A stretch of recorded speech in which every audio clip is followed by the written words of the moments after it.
Hi, this is Shay Veronica, and when you see a whole lot of males from the Barbadian population departing the scene, it gives you a reason to pause.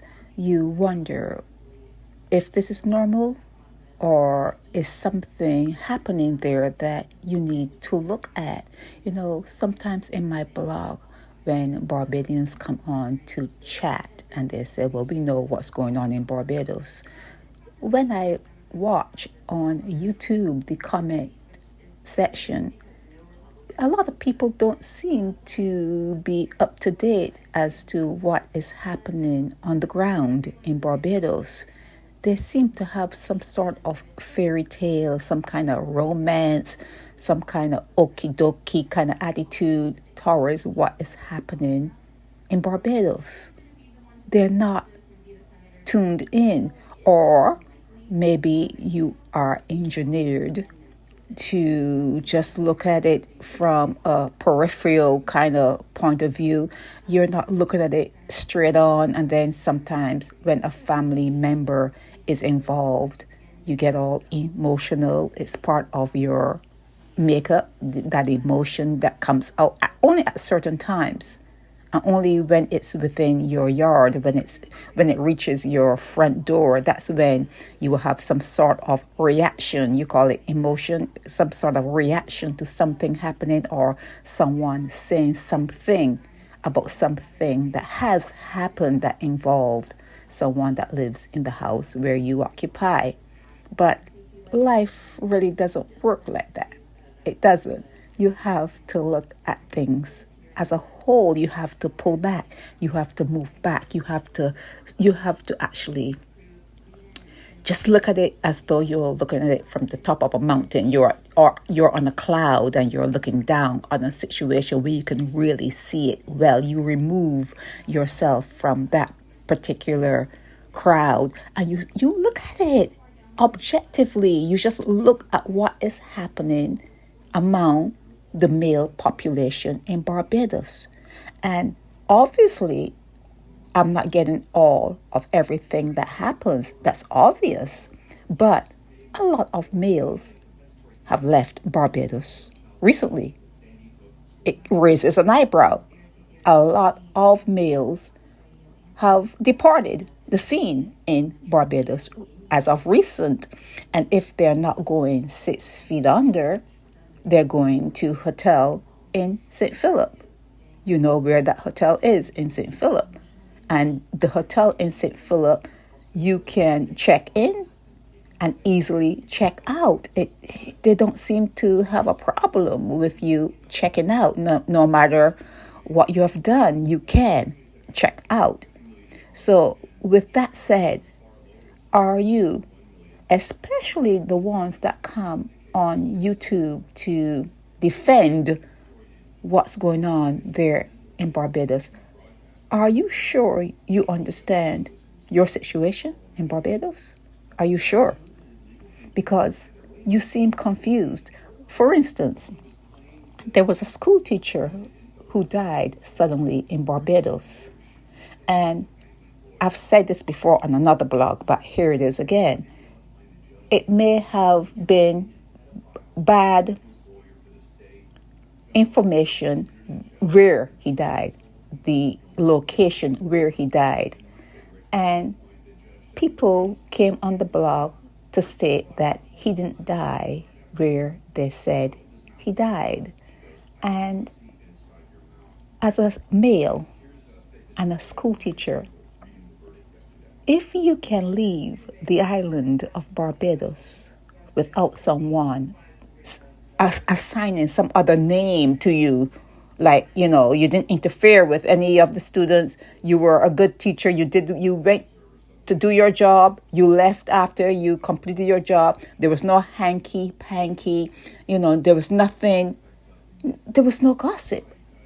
There was absolutely no gossip concerning Mr. Francis. But yet, instead of looking at the good of the person and saying, well, it could have been worse. He could have been on naked departure for something else.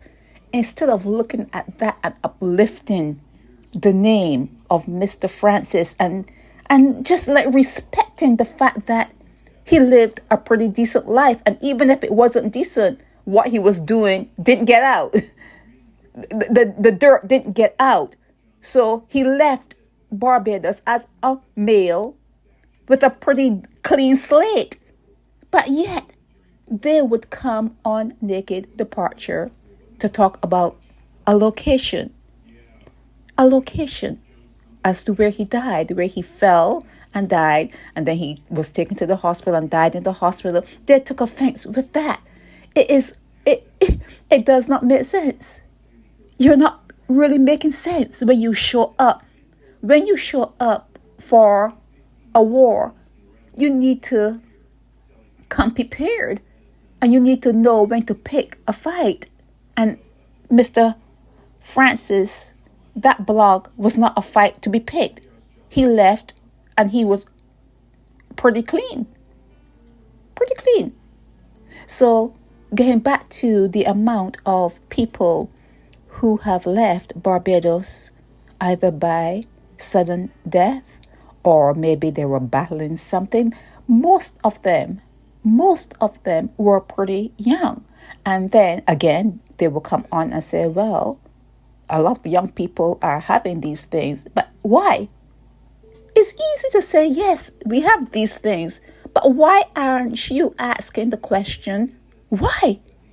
Back in my day, you were old in your 70s when you heard the word diabetes or when you heard the word stroke. It was an older person. It was someone who had lived a life and had grandchildren. It was that sort of thing. Now you're hearing that young people are having old people's ailments, and you are not asking a question why, or you can come on a blog and say, well, that's what's happening now. Yeah, but why? A lot of men, a lot of males from the Barbadian population are leaving. What are the females going to do? Well, that's really why I came on to ask. What are the females going to do? Where are they going to go? What are they going to pick from? What are you going to do? Because a whole lot of males, whether they're going 6 feet under or whether they're going to Hotel St. Philip, no matter what's happening, they're gone. They're gone from the population. And a lot of them who are still within the population, they already have a history. You know the history, and you know to keep them, at arm's length. You kind of know because there is a history. They're known to you. They are known to you. Yes, you're hard ears. We know that. But still, they're known to you. So what are you going to do? What are the young people? After you've spent years and a lot of money, a lot of time, effort, heartaches, pain, worry, after you've done all you have done to raise your child to adulthood, your female child to adulthood, what do they have to pick from? What are they going to be picking from if this trend continues? If this trend continues, what are they going to be picking from? So instead of coming on Naked Departure to say, this is it now, this is what's happening now, you need to fix something. Something needs to be fixed. You need to find out why it's happening. What are you doing that contributes to your early demise? You have to start mitigating damages. You have to start looking at, closing up sores. You have to look at your intake of salt, your intake of everything. You have to start looking at yourselves and figuring out, how do we reverse this trend? How do we reverse it? How do we save our sons? How do we save them? Something for you to think about. Sherry Veronica.